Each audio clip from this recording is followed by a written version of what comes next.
Here's something to ponder: the Tea Party and its net effect on the GOP. Today is the 5th anniversary of the Tea Party. Yes, it's been around since around 2009. Happy birthday, Tea Party. And so I want to discuss the effect the Tea Party has had, but in a different way. It'd be easy for me to sit here and talk for hours about how the Tea Party has cost Republicans the Senate majority, but I don't want to spend time doing that. I want to propose to you for a moment that the Tea Party has actually helped the Republican Party in a number of ways.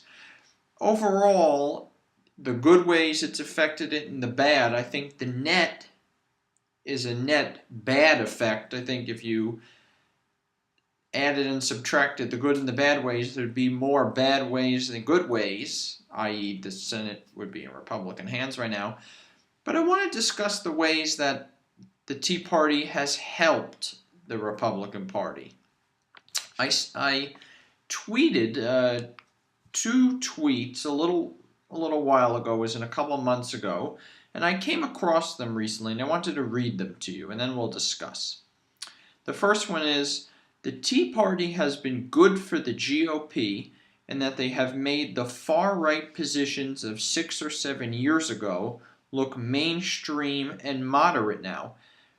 This is true because you've had people like Ted Cruz, you've had people like Steve Stockman, Michelle Bachmann, Steve King, these Tea Partiers, Tim Husselkamp, these Tea Partiers who they've gotten, their positions have been so far to the right that positions that we saw during the Bush administration that we thought were conservative look so mainstream now. Compared to Steve Stockman, George Bush is as liberal as Hillary Clinton.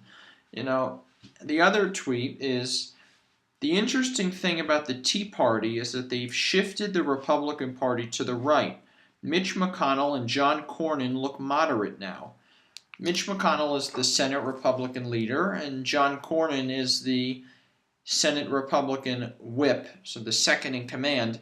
And this is true because you've seen people like Ted Cruz, who actually serves with John Cornyn and has yet to endorse him for re-election, which is telling. Nobody, first of all, would argue that Mitch McConnell and John Cornyn are liberals. Well, maybe Matt Bevin, Mitch McConnell's primary challenger, would argue that.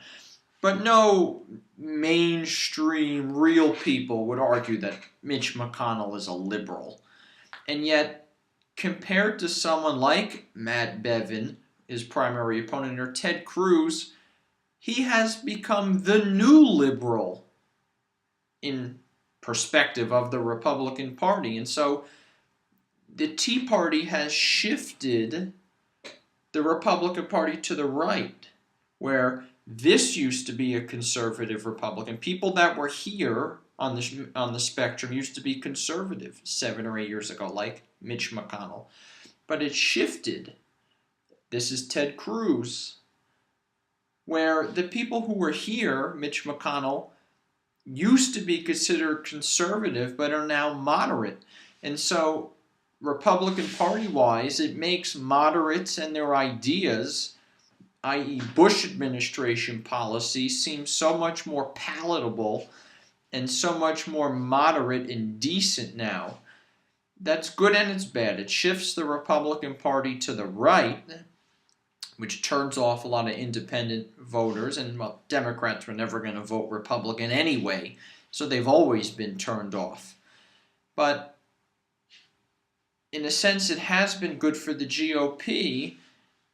Not ultimately. In the long term, I don't think it's good for the GOP. But in the short term, it's good for the GOP in that people and ideas that used to be way out there and way conservative and way wacky are now more mainstream. That doesn't mean they're better ideas or good ideas at all. It just means that they're way more mainstream and moderate than they used to be. How crazy is that to say that, John Cornyn, oh yeah, him and Nancy Pelosi, they're best friends. Depends who you ask. Some people, i.e. Ted Cruz, might think that they are. There's something to ponder.